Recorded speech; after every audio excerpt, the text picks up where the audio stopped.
que abram as Bíblias, né? E é sempre bom a gente abrir nossa Bíblia e com alegria no coração poder estudar a palavra de Deus, né? Nessa noite nós vamos estudar a palavra de Deus em Romanos, capítulo 3.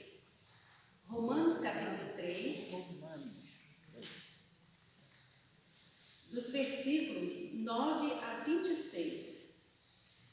Romanos, capítulo 3, versículos 9 a 26. Leamos, irmãos. Que se conclui? Temos nós qualquer vantagem? Não, de forma nenhuma, pois já temos demonstrado que todos, tanto judeus como gregos, estão debaixo do pecado. Como está escrito, não há justo, nenhum sequer. Não há quem entenda, não há quem busque a Deus. Todos se extraviaram, a uma se fizeram inúteis. Não há quem faça o bem, não há nenhum sequer. A garganta deles é sepulcro aberto, com a língua urdem engano, veneno de víbora está nos seus lábios. A boca eles a têm cheia de maldição e de amargura. São seus pés velozes para derramar sangue. Nos seus caminhos há destruição e miséria. Desconhecem o caminho da paz. Não há temor de Deus diante de seus olhos. Ora, sabemos que tudo que a lei diz, aos que vivem na lei diz, para que se cale toda a boca e todo mundo seja culpável perante Deus, visto que ninguém será justificado diante dele por obras da lei, em razão de que pela lei vem o pleno conhecimento do pecado.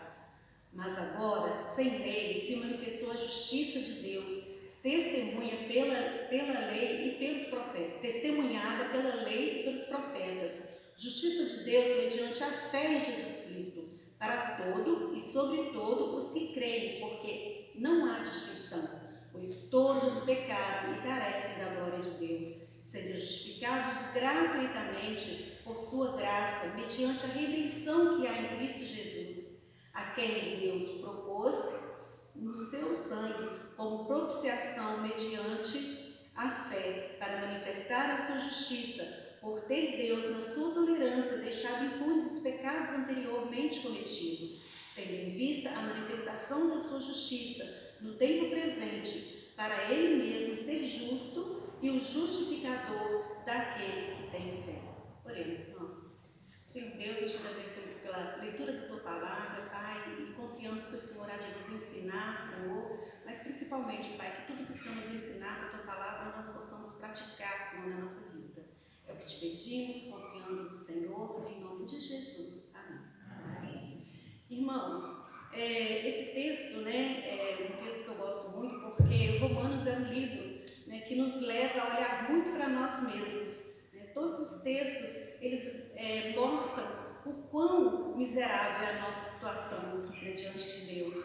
E aqui Paulo, ele está confrontando a arrogância dos judeus. Os judeus, eles se achavam melhores e merecedores, por serem melhores, serão mais merecedores da graça do que os gentios. E Paulo aqui, quando Paulo escreve essa carta, ele tem esses judeus, da igreja de Roma, com esse pensamento: somos melhores. Por que somos melhores? Porque somos judeus. Por que somos melhores? Porque guardamos a lei de Moisés. Eles eram circuncidados, eles não praticavam as abominações que os gentios praticavam. E assim eles têm esse comportamento, que não é um comportamento cristão, um comportamento arrogante, um comportamento de um cristão que não está na dependência do Senhor. E aqueles cristãos de Roma não estavam na dependência do Senhor, pensando serem eles melhores por bênçãos que Deus deu a eles, mas que nós vamos ver que não foi somente a eles.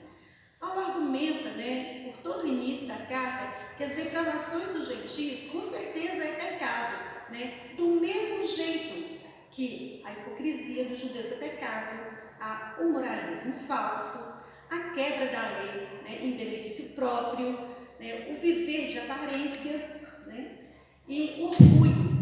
Então, irmãos, o povo a quem foi dado os oráculos do Senhor, o povo escolhido, não era tão santo para poder criticar ou se achar melhor. Na verdade, Paulo vai mostrar que agora, com o seu discurso, que a nossa condição é a mesma, independente independente de quem somos, né? E aí Paulo, ele vai mostrando que nós todos somos pecadores. Então, nesse texto, eu quero tirar nessa noite 3 lições para a nossa vida, né? Lições que nós já sabemos, mas que sempre é bom estar ali bem fresquinho na nossa mente, para que a gente não esqueça o que o Senhor fez e faz por nós todos os dias, né? Então, a nossa condição, irmãos, é de pecadores. Todos os homens são pecadores. Ninguém escapa, nem mesmo os judeus, nem mesmo o presbiteriano, ou batista, né, ou assembleia, ninguém escapa, né?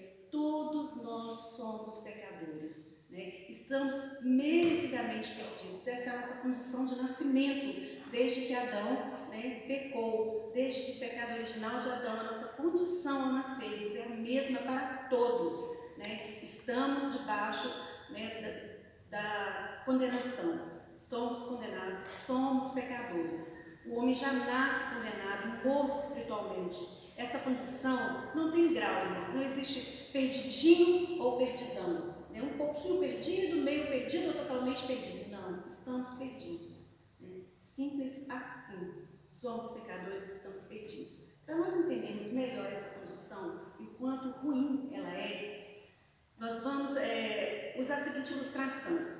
Timothy Keller, no livro dele, né, no comentário Romanos para Todos, Romanos para Você, ele fala assim, que ele conta a história de 3 nadadores. Todos 3 tinham um objetivo: sair do Havaí e chegar no Japão. Para quem vê o mapa ali, né, parece uma distância curta, uma distância longa. Então você vai sair, os 3 nadadores vão sair do Japão, vão sair do Havaí para chegar no Japão. A primeira nada muito mal, se afoga rapidinho.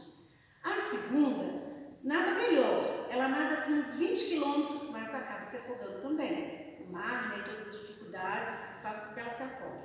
A terceira é uma campeã de natação. Ela vai com muito vigor, né, nada lá os seus 50 quilômetros, chega mais ou menos bem cansada aos 65, quando inteira os 80 quilômetros, ela também já se afogou. 3 saíram para ir do Havaí ao Japão. Quantos chegaram? Nenhum. Então essa é a nossa condição, irmãos.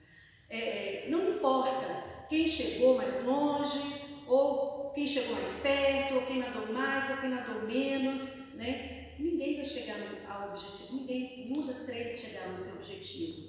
Não importa nossas ações, nossas obras, nossas intenções ou justiças, estamos condenados à perdição eterna. Essa é a nossa condição, realmente condenados pelo pecado. Somos todos culpados perante Deus e não há nada que nós possamos fazer. Como não havia nada que os judeus também pudessem fazer. Tanto os gentios, com a sua idolatria, com a sua imoralidade, quanto os judeus, com a sua arrogância, moralismo e desobediência, são culpados. Não há merecedores no mundo desde a queda de Adão. Então, não há alguém que merecia, naquela época, não há ninguém ali que merecia mais a graça de Cristo. Nem judeus, nem gentios, como nós também, irmãos. Não existe entre nós quem merece mais ou quem merece menos a graça de Deus, né? E Paulo esclarece essa intensidade, né, dessa condenação dos versículos de 10 a 18. Acompanhe o versículo de 10 a 18. Olha só, como está escrito: não há justo nenhum sequer, não existe justiça. Não há quem entenda, não há quem busque a Deus. Todos se extraviaram, a uma se fizeram inúteis. Não há quem faça o bem, não há nenhum sequer. A garganta deles é sepulcro aberto, né? Com a língua muda em engano, veneno de víbora está nos seus lábios. A boca eles a têm cheia de maldição e de amargura. São os seus pés velozes para derramar sangue. Nos seus caminhos há destruição e miséria. Desconhecem o caminho da paz. Não há temor de Deus diante dos seus olhos. Parece que Paulo até exagerou, porque a gente fica até um pouco sem fôlego diante dessa descrição que Paulo faz, né? Descrição encontrada também no Velho Testamento. Então, não é uma descrição que Paulo está tirando aqui agora, é uma descrição que Paulo vem aprendendo, né, com o decorrer dos seus estudos, com o decorrer da sua vida. Uma descrição que Paulo provavelmente ouve desde criança, porque ela é uma descrição que está contida no Velho Testamento. Irmãos, agora no meio dessa descrição toda, no meio dessa condenação, parece que não há solução. Estamos condenados, não há um que consiga resolver, né? Noé ainda achou graça perante Deus, agora não tem um aqui, né, que acha graça diante de Deus, não tem um, né, que a boca não seja perdição, não seja usada do pecado, né? Não há nada. Mas, no versículo 11, nós lemos assim: não há quem busque a Deus. Parece que não tem solução, mas no versículo 11 nós temos a solução. Não há quem busque a Deus.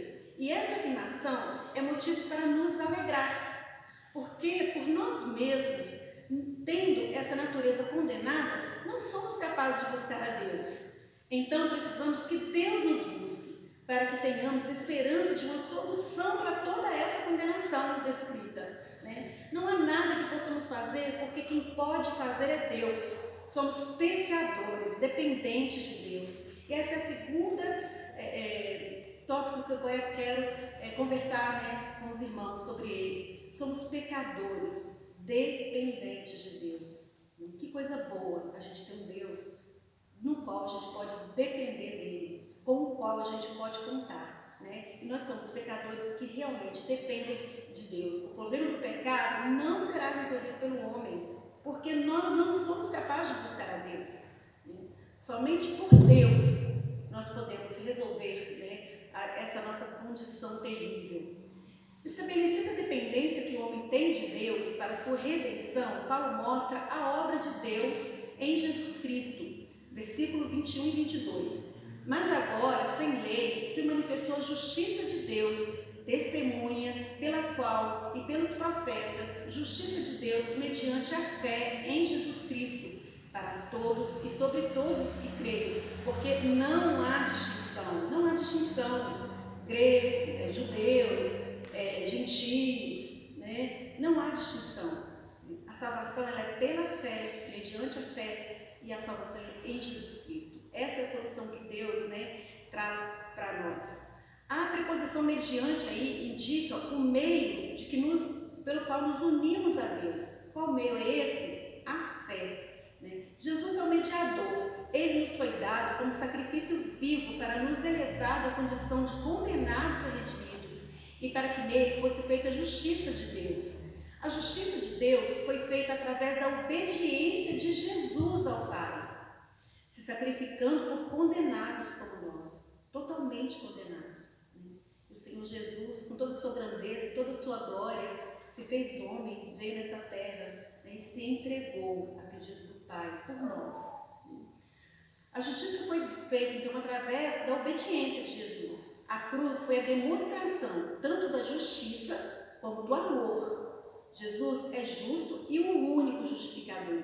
Ele foi a solução de Deus para nós, né? Somos dependentes de Deus e Deus, né, conhece a nossa dependência dele e nos entregou a Jesus, né, para que nós possamos novamente nos unir, né, ao Senhor Deus, ao nosso Deus.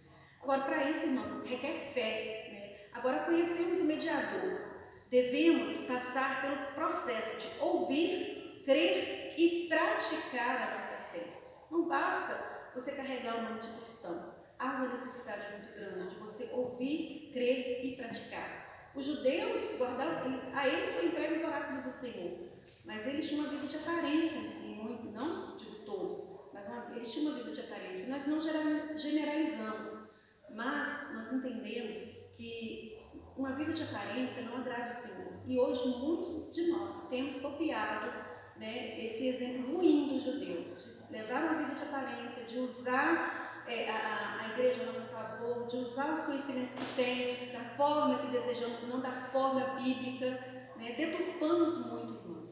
E isso, né, não é praticar a nossa fé. Nós precisamos ouvir, e não é ouvir qualquer coisa, é ouvir a palavra de Deus. Nós precisamos crer, e não é crer em qualquer um, é crer em Jesus. E precisamos praticar a nossa fé através das nossas ações, né? A fé requer dedicação e vivência com Deus, né? A fé é a atitude, irmãos, de chegar a Deus de mãos vazias, né? E saber que nós vamos sair de diante dele com as mãos cheias.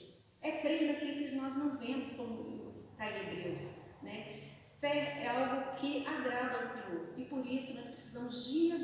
praticar a nossa fé em todas as nossas ações, né, da nossa vida cotidiana. E podemos receber, né, muito de Deus, porque Deus, Ele dá, Ele é um Deus amoroso, um Deus que nos dá misericórdia. Todos os dias nós podemos contar com a misericórdia, com o amor, com a atenção, com os ouvidos do Senhor, que nunca estão tampados para que não possam nos ouvir, né? E nós somos dependentes desse Deus maravilhoso, né? Desse Deus que inspirou um apóstolo como Paulo para mostrar dessa forma que como nós somos pouco e como Deus é tudo, né? E como somos dependentes dele e da graça que o Filho dele trouxe ao mundo, né? Então, irmãos, nós somos pecadores justificados pelo Senhor. E essa justificação, né, ela não nos custou nada. Somos pecadores justificados gratuitamente, como diz lá no versículo 26. Podem acompanhar. Tendo em vista a manifestação da sua justiça no tempo presente, para que Ele mesmo ser justo e o justificador daquele que tem fé em Jesus. A fé em Jesus é o caminho. A fé em Jesus é a solução. O Senhor Jesus é a solução que nós temos e é gratuito, irmãos. A solução do problema do pecado vem pela graça de Deus. A justificação é oferecida gratuitamente por Deus, né? É maravilhoso vermos como Paulo descreve em sua carta nossa transição de mortos, totalmente perdidos, para uma condição de vida, né? Redimidos gratuitamente por aquele que nos foi enviado gratuitamente pelo Pai. E isso não nos custou nada, porque o justificador é Jesus. A Ele custou tudo, a nós nada. E quantas vezes não valorizamos isso, né, irmãos? Quantas vezes não prezamos por passar adiante, né, esse feito maravilhoso que o Senhor Jesus fez, que foi um dia ter vindo, morrido por nós e nos dado a graça gratuita, um presente incomparável. Vimos que o preço foi totalmente pago e que a salvação é pela fé, não em qualquer coisa, né? O mundo está tendo fé em coisas, né? Mas nós precisamos, né, como filhos do Senhor, como servos que vivem embaixo da graça do Senhor, nós precisamos, né, não crer em coisas, mas crer em Jesus, no nosso Deus, né, no nosso Pai. Somos agraciados com a graça de Deus, não porque somos bons ou maus, não porque nadamos muito ou nadamos pouco, não porque chegamos ou não chegamos, não porque somos ou não somos, não porque somos catedráticos ou somos simples, não porque somos muito letrados, não porque temos grandes condições ou grande conhecimento ou grandes habilidades, né? Mas nós somos, irmãos, agraciados pela graça de Deus, porque Jesus um dia teve, né, a humildade de obedecer ao Pai e vir por mim e por você, né? Nada pode ser colocado no lugar da justiça proveniente de Deus e nada pode tomar o lugar do nosso justificador Jesus. Depois de tudo que Ele fez, se nós darmos o lugar dele para coisas, é muito triste, né? E isso acontece, mas nós temos que vigiar e orar para que isso não venha acontecer na nossa vida, né? Mas, irmãos, como Deus pode permanecer justo, justificando pecadores como eu e você, que merecíamos morrer? Como pode haver uma justiça de Deus, né, para condenar-nos como nós, uma justiça proveniente de Deus para salvar condenados como nós, né? Versículo 24. Sendo justificados gratuitamente por sua graça, mediante a redenção que há em Jesus Cristo. Ele faz por meio da redenção que há em Cristo Jesus. Ele é nosso parente redentor. Quem lembra da história de Ruth agora, vai lembrar da história do redentor. Parente redentor, né, é aquela situação descrita no Velho Testamento, onde a dívida de uma pessoa que havia perdido seus bens era comprada e paga pelo parente redentor. E aí a pessoa não precisaria se tornar escrava, ela não ficaria sob o jugo de outros, né? Ela seria livre, porque o parente redentor, né, vai lá e compra a dívida dela. Era uma atitude que acontecia muito, né, nos tempos do Velho Testamento. Mas aqui aconteceu também, porque Jesus é o nosso parente redentor. Jesus, ele veio, né, para nos resgatar. Ele se fez Deus, homem, desceu dos céus e nos livrou da escravidão. Ele comprou a nossa dívida, né? Ele nos justificou. Ele nos resgatou para a liberdade e para uma vida, mas não uma vida qualquer, uma vida junto com Ele. Faz toda a diferença uma vida junto com Jesus. E é por isso, irmãos, que nós nos empenhamos tanto em levar Jesus ao próximo, porque a vida que a gente tem, o que a gente sente diante de Deus, de poder ter Deus, de poder estar na presença de Deus, é algo que a gente quer para todos. Apesar de que Deus tem os seus eleitos, nós cremos na eleição, né, do homem, mas nós cremos que nós precisamos levar o Evangelho até os confins do nosso país, que está, né, sob uma tensão tão grande essa semana, né, e do mundo todo também. Nós precisamos levar esse resgate a quem ainda não foi resgatado. Jesus é o nosso resgatador, precisamos levar essa vida com Jesus ao nosso próximo, nos empenharmos nisso. Talvez você não vá fazer isso pregando ou falando, mas você vai fazer isso vivendo e dando testemunho de vida que está perto de você. Às vezes a nossa vida fala mais do que muitas palavras, né? E vivendo a vida com Cristo, nós vamos estar evangelizando todos aqueles que estão perto de nós. E quantos estão perto de nós e ainda não conhecem o seu Redentor?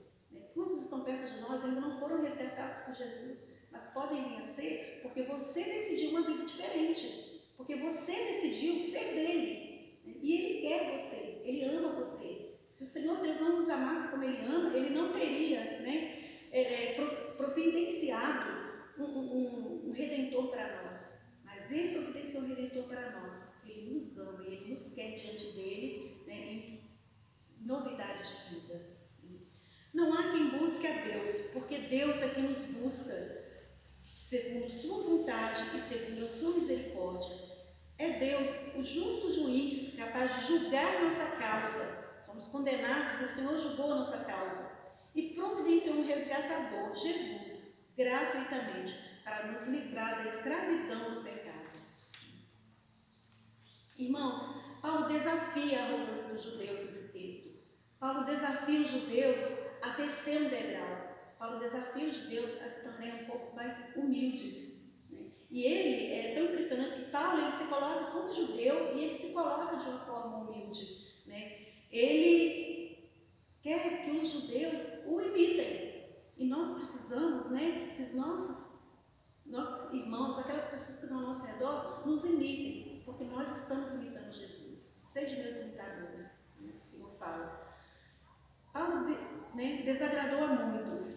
Ele se opôs aos argumentos dos judeus. E hoje, irmãos, nós precisamos nos opor também a argumentos mundanos que nos tiram do caminho do Senhor, que tiram a nossa mente dos caminhos do Senhor.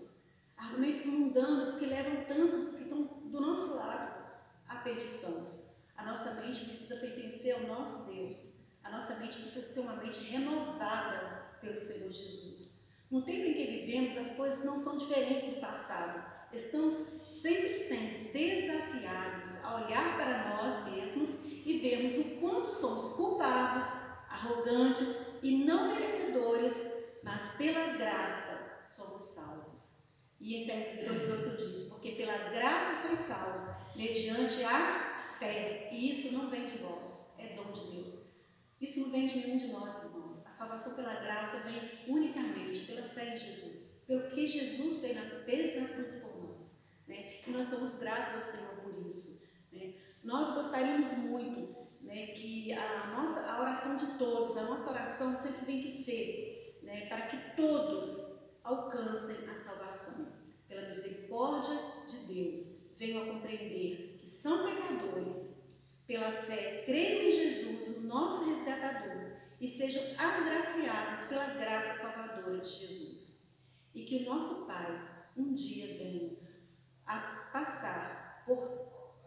que o nosso país venha um dia a passar por toda essa transformação de entender esse pecador, entender-se resgatado por Jesus e entender-se debaixo da graça gratuita de Jesus Cristo. E nós desejamos que isso também seja para toda a nossa nação, que vive essa semana momentos tão difíceis, né? Que vive momentos tão cruciais, momento histórico até, mas nós temos a nossa confiança, né, na graça redentora de Jesus. Temos a nossa confiança no amor de Deus Pai por cada um de nós.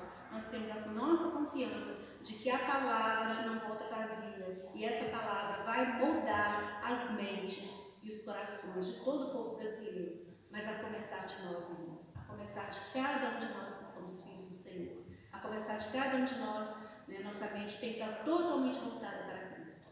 E aí sim, né, nós vamos testemunhar, nós vamos evangelizar, sem nenhum menos precisar abrir a boca, com as nossas ações, com a nossa vida, e se possível use palavras também. Use a palavra de Deus. Todos nós, né, temos o privilégio de morar num país com tanta liberdade para que possamos usar a palavra de Deus e fazer a diferença onde estivermos, né? Que o Senhor nos ajude com esse propósito e nos guarde. Ela está orando, né? E nós vamos dar continuidade à nossa reunião.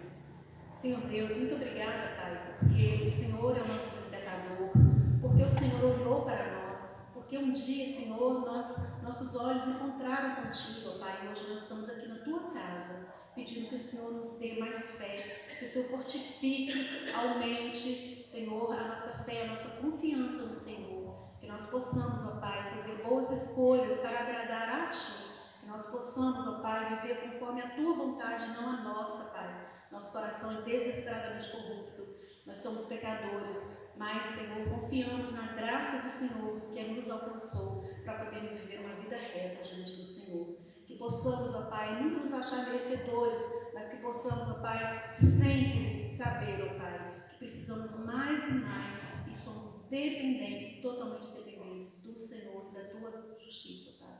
Que o Senhor nos abençoe, que o Senhor continue a alcançar aqueles que estão perto de nós e que o Senhor nos use hoje e sempre, Senhor. Em nome de Jesus.